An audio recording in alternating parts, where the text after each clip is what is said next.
जय श्री श्रीमन्नारायण। कल हम लोगों ने देखा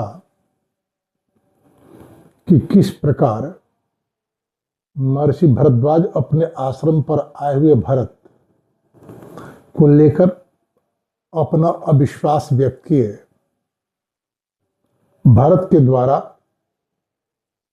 महर्षि भरद्वाज को अपने आने के उद्देश्य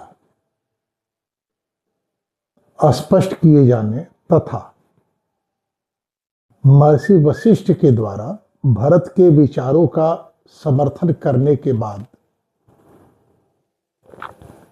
महर्षि भरद्वाज ने चित्रकूट में श्री सीताराम और लक्ष्मण के होने की बात तो बतलाई,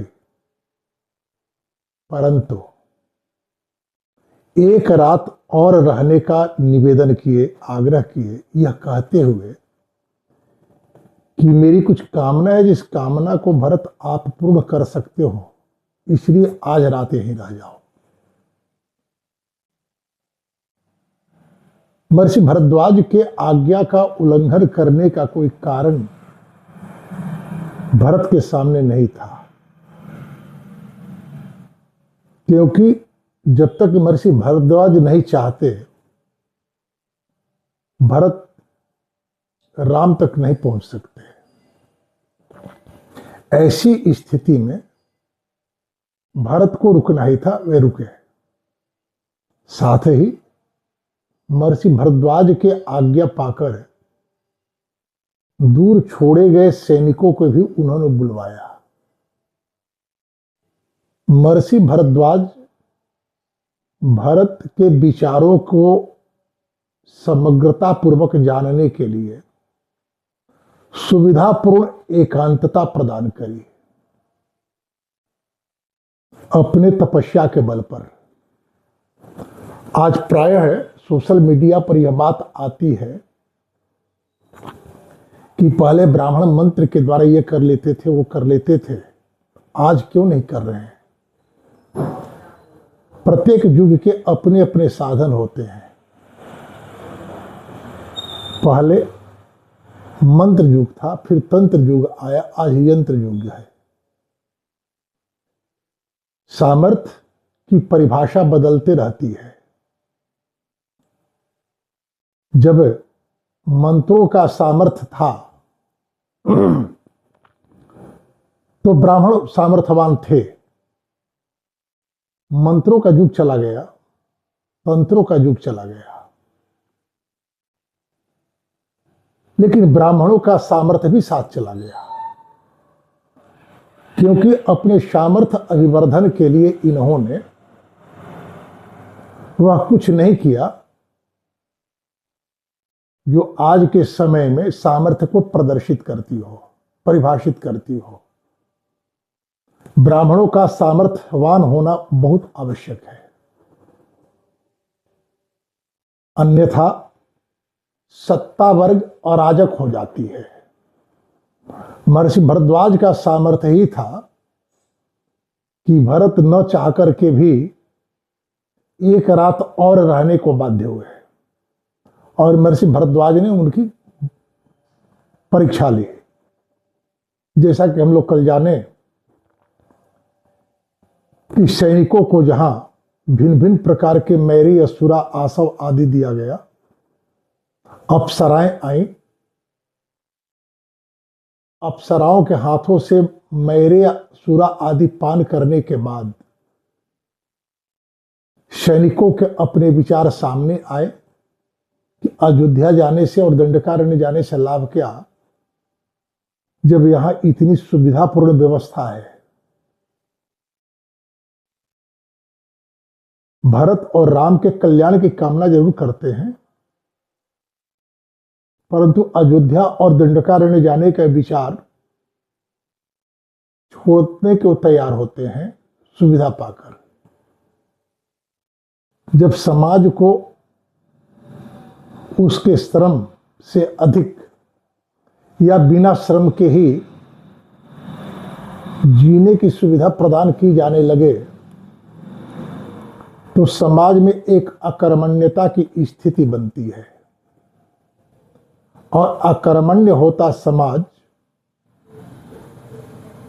धीरे धीरे विनष्ट हो जाता है। महर्षि भरद्वाज क्या यह परीक्षण विशेष रूप से भरत के लिए था। अतः एक दिव्य भवन का उन्होंने निर्माण कराया जिसमें राज सिंहासन और राजसभा की काल्पनिक व्यवस्था मूर्त की गई। भरत जी अपने मंत्री परिषद के साथ उस दिव्य भवन में महर्षि भरद्वाज की आज्ञा से प्रवेश करते हैं, परंतु जैसा वे कहते थे कि मुझे राज्य नहीं चाहिए, मुझे राज सिंहासन नहीं चाहिए, उस एकांत में रखे गए राज सिंहासन पर प्रभु श्री राम की कल्पना करके हाथ में चवर और व्यजन लेकर रात भर सेवा करते रहे। दूसरे दिन सुबह हुई, ततस्तम रजनी युष्य भरत स परिच्छद कृतातिथ्यो भारद्वाजम कामद इहम जगामह। भारत जी अपने परिषद परिवार के साथ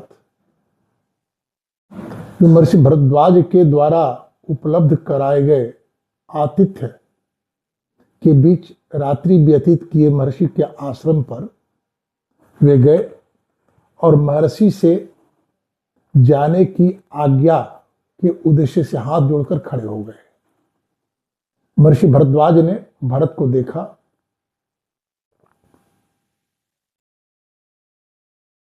पूछा कि सुखपूर्वक रात्रि व्यतीत हुई। भरत जी ने कृतज्ञता ज्ञापित की। महर्षि भरद्वाज कहते हैं, आश्रमंतस्य धर्मज्ञम धार्मिकस्य महात्मना। भरत पूछते हैं, आश्रमंतस्य धर्मज्ञम धार्मिकस्य महात्मना आचक्ष कथमो मार्ग किया इति च न संसते। हे महर्षि, धर्म के तत्व को जानने वाले एवं उसे अपने जीवन के आचरण में उतारने वाले धर्मपरायण महाराज महात्मन मेरे राम, मेरे बड़े भाई का आश्रम कहाँ है, कितनी दूर है और वहां कैसे जाया जा सकता है, आप सम्यक प्रकार से मुझे बतलाएं। भरत की जिज्ञासा और आतुरता को देख महर्षि भरद्वाज कहना आरंभ करते हैं, भरतार तृतीयेषु योजनेश्व जने बने चित्रकूट गिरीश तत्र रम्यन निर्भार कानन। यहां से 3.5 कोस की 2.5 कोस की योजन पर अर्थात 10 कोस की दूरी पर राम का आश्रम है। चित्रकूट के सघन वन में उत्तरम पार्श्वमाशाद्य तस्य मंदाकिनी नदी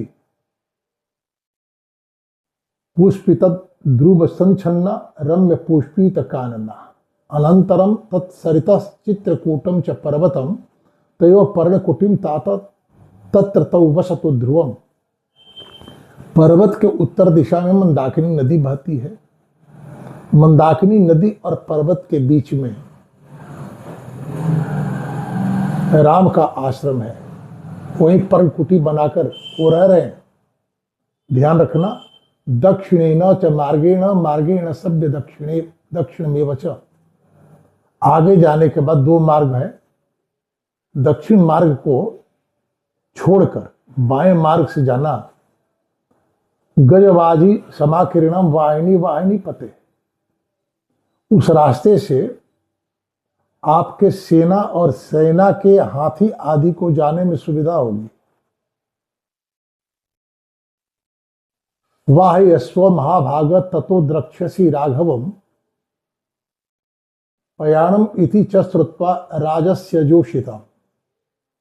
इस मार्ग से आप जाएंगे तो राम की पर्णशाला आपको मिलेगी।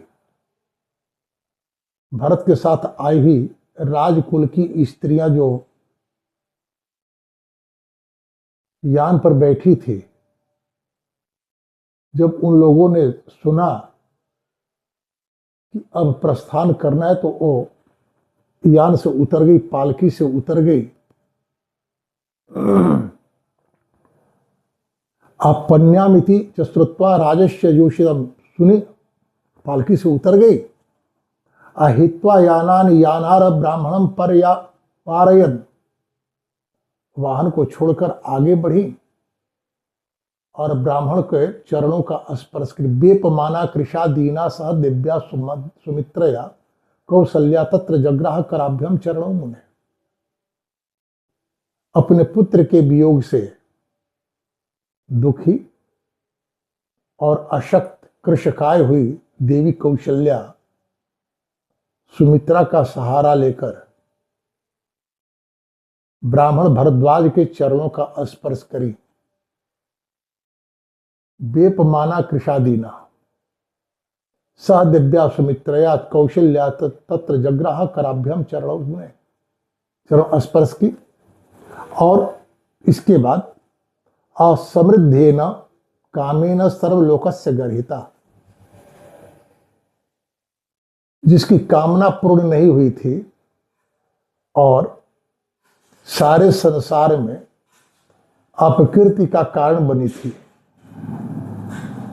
वह कैकेयी तत्र जग्राह चरणौ सभ्य पत्रपा गई। लज्जित होकर महर्षि के चरणों का स्पर्श की। तम प्रदक्षिणम आगम्य भगवंतम महामुनि, और महामुनि भरद्वाज की प्रदक्षिणा करी। और दूरात भरतस्यैव तस्थौ दीन मनास्तदा, और वहां से चलकर भरत के पास आकर खड़ी हो गई, दैन्य का आवरण लिए हुए। इन दृश्यों को देखा महर्षि भरद्वाज ने, और तत्र पप्रच्छ भरतम भारद्वाजो महामुनि, और महामुनि भारद्वाज ने भरत से पूछा। क्या पूछा? भरत उसका उत्तर क्या दिए, कैसे दिए, इसकी चर्चा हम लोग कल करेंगे। आज इसी के साथ वाणी को विराम।